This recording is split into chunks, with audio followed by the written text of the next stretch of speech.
Tonight, an arson investigation is underway after several brush fires broke out along Spokane's High Drive. KREM 2's Regan Gallo has the story. Well, I'm at one of the spots where the brush fire started, and the smell of smoke and wood is very strong in the area. And as you can see, let's take a look a little bit closer. There is debris, burning wood, and you can see a tag there from DNR. Now, Spokane fire officials told me they found 11 spots where the fire started along High Drive, which leads them to believe this was arson. As Memorial Day weekend kicks off the summer, Spokane families want to enjoy a safe and fun holiday. It's a really quiet neighborhood and a safe street, so it definitely got everybody in the neighborhood out. After enjoying a night with his family, Dennis Harrington, who's lived on High Drive for 13 years, came home to an unexpected surprise. He says his home sits right across the street from where one of the brush fires broke out. As he alerted local authorities, he watched the flames spread along High Drive. And as we got closer, we could tell that it was in the trees right across from the house. As we turned into the driveway, I could see that there was 2 more fires to the west. And that's when I got concerned that somebody was setting fires. Spokane Fire Department says they acted quickly. City, county, and the Department of Natural Resources all responded to the scene. They upgraded the incident. Ultimately, 2 engine companies and 3 brush trucks, along with an engine from the Department of Natural Resources, the DNR, responded along with the battalion chief. Fire officials noted no homes or structures were in danger, and they had crews on the scene all night long. It's definitely scary, having 5 kids and not knowing what was going on. And, it's 10 o'clock at night and there's flames 10 to 15 feet up in trees literally across the street. The Department of Natural Resources was here all day assessing the scene, and local police say this is still an active investigation. And if you have any idea or saw anything here out on High Drive, they say to contact Crime Check. Reporting here on High Drive in Spokane, Regan Gallo, KREM 2 News. You can keep up with fire and, as we enter the season, wildfire news and updates around the inland Northwest right now on KREM 2 Plus. Download our streaming app on your TV and watch for free.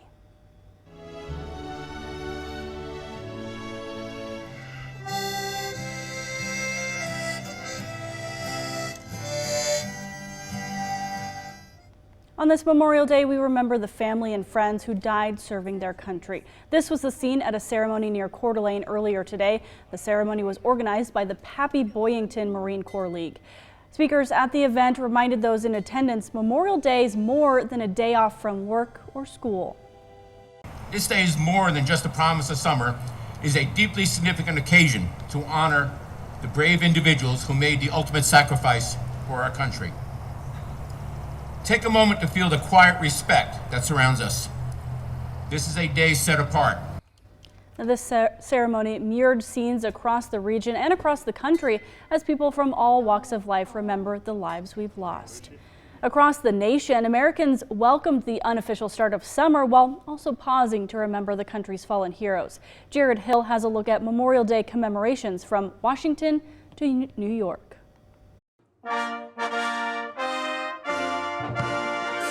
President Donald Trump placed a wreath at the tomb of the unknown soldier in Arlington National Cemetery.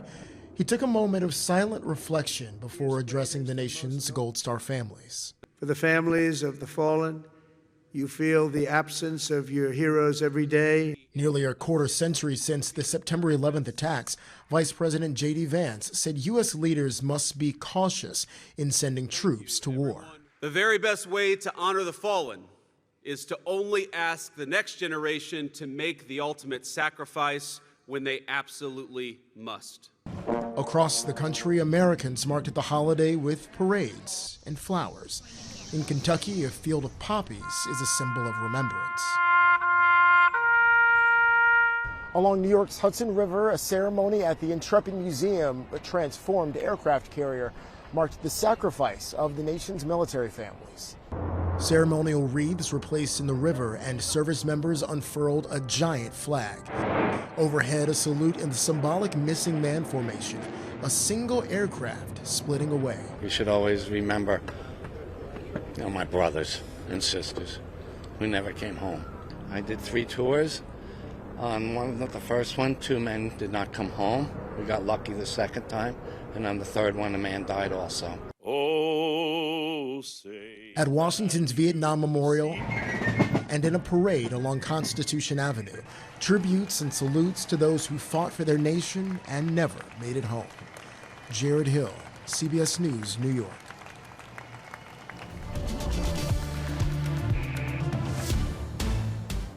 Well, we are coming off a sweltering weekend as we turn to meteorologist Jeremy Legoo.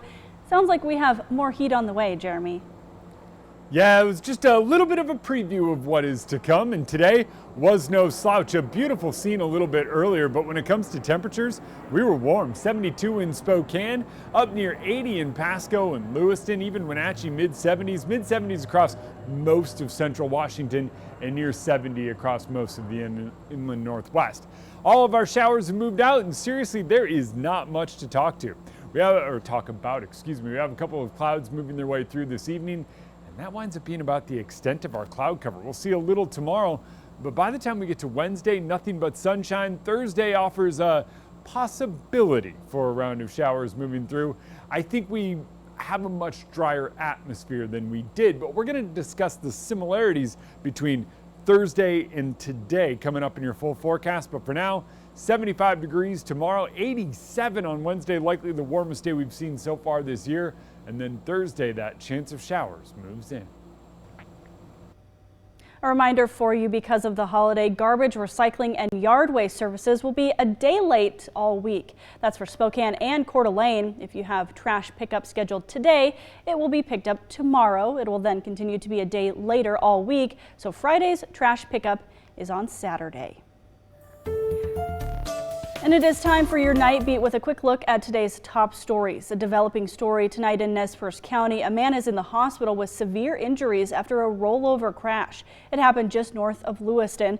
The Nez Perce County Sheriff's Office says the driver of a Jeep Wrangler was traveling north on Highway 95 when he drove off the road and crashed into a hill, causing the car to flip. The Sheriff's Office says the man wasn't wearing a seatbelt and was ejected from the car. They're reminding people to buckle up this holiday weekend. And tonight we are learning the U.S. Coast Guard has suspended its search for a missing 15-year-old boy off Washington's coast. The Coast Guard says he was swimming with two adults near Long Beach before sunset Friday, and that's when they ran into some sort of trouble in the water. Crews were able to rescue both adults but could not find that teenager. We are waiting to learn exactly what happened, but the Coast Guard says the waters can be dangerous this time of year. We have beautiful coast here in Washington and Oregon. Make sure you know about the currents and the waves. Those can really pull you out pretty fast. And you just want to always be ready and prepared to deal with that sort of thing. Both adults were taken to the hospital for possible hypothermia. And that's it for your Night Beat. For more on any of these stories, head to our website, KREM.com. Coming up after the break, an Idaho woman is raising money for wounded veterans in a unique way. And later, an unruly passenger leads to a flight diversion into Seattle. Stay with us for more details.